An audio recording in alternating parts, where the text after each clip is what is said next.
আমরা প্রায় সকলে ইতিমধ্যে অবগত হয়েছি যে গত 11 জুলাই চট্টগ্রাম নগরীর 30টি স্কুলে হিন্দুদের রথযাত্রা উপলক্ষে হিন্দু বৈষ্ণব একটি ধর্মীয় প্রতিষ্ঠান, যেটাকে সংক্ষেপে ইসকন বলা হয় এবং যার পুরো নাম হলো international society for Krishna consciousness, এই প্রতিষ্ঠান প্রসাদ বিতরণ করেছে। আর প্রসাদ বলা হয় দেবতার উদ্দেশ্যে নিবেদিত খাদ্য সামগ্রী, ভোজ্য সামগ্রীকে। তাহলে হিন্দুদের রথযাত্রা উপলক্ষে দেবতার উদ্দেশ্যে নিবেদিত খাদ্য সামগ্রী তারা 30,000 শিক্ষার্থীদেরকে খাইয়েছে এবং এখানে মুসলিম শিক্ষার্থীরাও আছে, তাদেরকেও এই খাবার খাওয়ানো হয়েছে। দৈনিক ইনকিলাব সহ বিভিন্ন জাতীয় দৈনিকের রিপোর্ট অনুযায়ী এই খাবার খাওয়ানোর সময় ইসকনের কর্মীরা মুসলিম শিক্ষার্থীদেরকেও হরে কৃষ্ণ হরে রাম ইত্যাদি হিন্দুদের ধর্মীয় মন্ত্র পাঠ করিয়ে তারপরে তাদেরকে এই খাদ্য তারা খাইয়েছে। প্রিয় দর্শক, এ প্রসঙ্গে আমরা কয়েকটি কথা বলতে চাই। এদেশে সব ধর্মের মানুষ যার যার ধর্মীয় কার্যকলাপ তারা পরিচালনা করে থাকে, সচরাচর সেখানে কেউই বাধা দিতে যায় না। কিন্তু একটি ধর্মের মানুষ অন্য ধর্মের কোমলমতি শিশুদেরকে খাদ্যের প্রলোভন দেখিয়ে দেবতার উদ্দেশ্যে নিবেদিত বিশেষ খাদ্য, ধর্মীয় আচার যেখানে জড়িত আছে সেরকম একটি খাদ্য খাওয়ানো এবং খাওয়ানোর সময় হিন্দুদের ধর্মীয় মন্ত্র সেখানে বাচ্চাদেরকে দিয়ে পাঠ করানো, এটা আমরা মনে করি এদেশের সংবিধানের সুস্পষ্টভাবে লঙ্ঘন। এটা মুসলমানদের প্রতি প্রচণ্ডভাবে অবমাননা করা মুসলমানদেরকে, এবং প্রকৃত অর্থে এটাকে আমরা যদি বিচার করতে যাই তাহলে এটা এক ধরনের ধর্মান্তরিত করার অপপ্রয়াস, প্রলোভন দেখিয়ে। অতএব এই কর্মকাণ্ডের বিরুদ্ধে ইসকন সম্পর্কে যতটুকু আমি দেখেছি, এরা হলো উগ্রবাদী গোড়া হিন্দু। ভারতে যে আরএসএস আছে, এই আরএসএসেরই একটি সামাজিক সংগঠন হলো ইসকন, যারা পৃথিবীর বিভিন্ন দেশে তাদের আস্তানা গেড়ে বসে আছে। তাদের উদ্দেশ্য হচ্ছে উগ্রবাদী হিন্দুদের উগ্রবাদকে প্রতিষ্ঠা করা এবং গোড়া হিন্দু মতবাদকে সমাজের বিভিন্ন দিকে ছড়িয়ে দেওয়া। তো অত্যন্ত দুঃখজনক, আমাদের বাংলাদেশেও তারা কাজ শুরু করেছে অনেক আগ থেকে। বাংলাদেশের বিভিন্ন এলাকায় ইসকন অনেক মসজিদে ইমামদের উপর হামলা করেছে।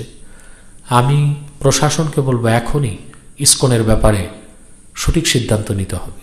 বাংলাদেশে বিভিন্ন জেলায় বিশেষ করে ইসকন এমন একটা সংগঠন, হিন্দুরা পর্যন্ত কিন্তু বিশেষ করে মিড লেভেলের হিন্দুরা পর্যন্ত ইসকনকে ঘৃণা করে, ইসকনকে প্রত্যাখ্যান তারা করেছে, প্রতিবাদ করেছে, প্রতিরোধ করেছে ইসকনের বিরুদ্ধে।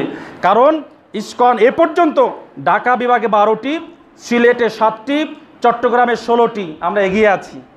খুলনায় 10টি, রংপুরে 8টি এবং রাজশাহীতে 11টি মন্দির দখল করেছে।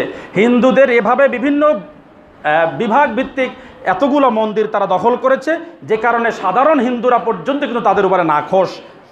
এদের কাজ কি, উদ্দেশ্য কি? মন্দির দখল করা, মসজিদ দখল করা, ধর্মীয় উস্কানি দেয়া। এদের কাজ হচ্ছে বাংলার জমিনে রাম রাজত্ব কায়েম করা। নাউজুবিল্লাহ বলবেন না? নাউজুবিল্লাহ। অর্থাৎ ইসকন প্রতিষ্ঠিত বা প্রভাবিত সংগঠন হিন্দু বৌদ্ধ খ্রিস্টান ঐক্য পরিষদ, হিন্দু মহাজোট, হিন্দু বৌদ্ধ খ্রিস্টান আদিবাসী, এবার জাগো হিন্দু, বেদান্ত, বিভিন্ন সংগঠন, এগুলো সব ইসকন প্রভাবিত সংগঠন।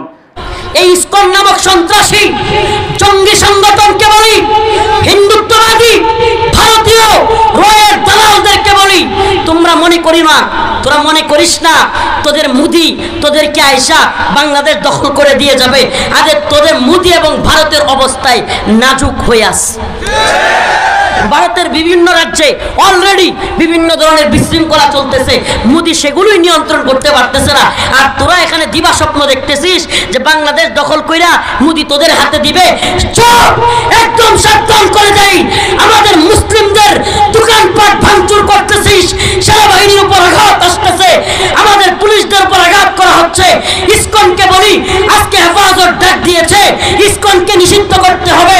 আমরা টাঙ্গাইলের মুসলমানদের কাছে জানতে চাই, যদি চট্টগ্রাম অভিমুখে লংমার্চ ঘোষণা করে আলেমরা ইসকনকে ঘোষণা নিষিদ্ধ করতেই হবে, আপনারা কে কে রাজপথে নামার জন্য রাজি আছেন?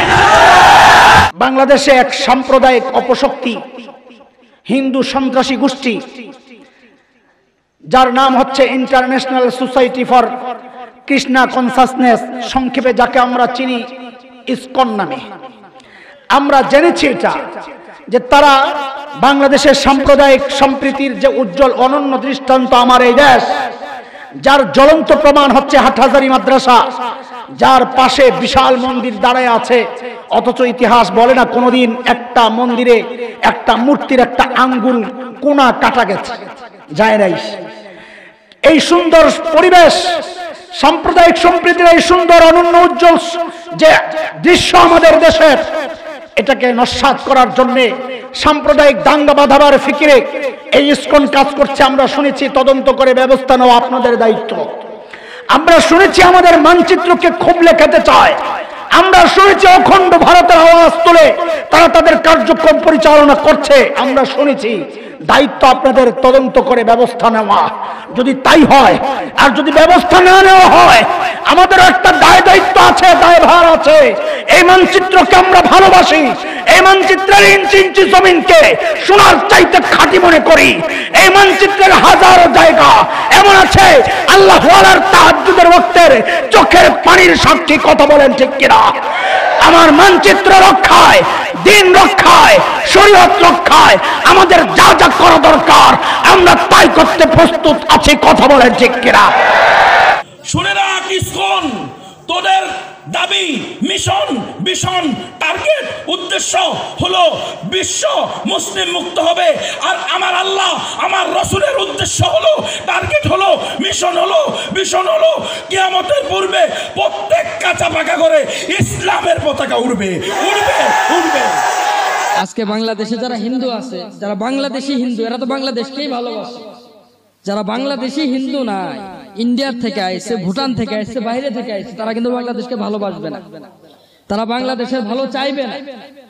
তো তারা ইসকনের মাধ্যমে যে মিশন নিয়ে আগাইতেছে, তাদের মিশন কি? বাংলাদেশকে স্বাধীন বাংলাদেশ না রাখা, আবার একত্রিত করে ফেলানো, মানে আবার পরাধীনতার বন্দিতে তাদের জিনজির আবদ্ধ করা। এটা আজকে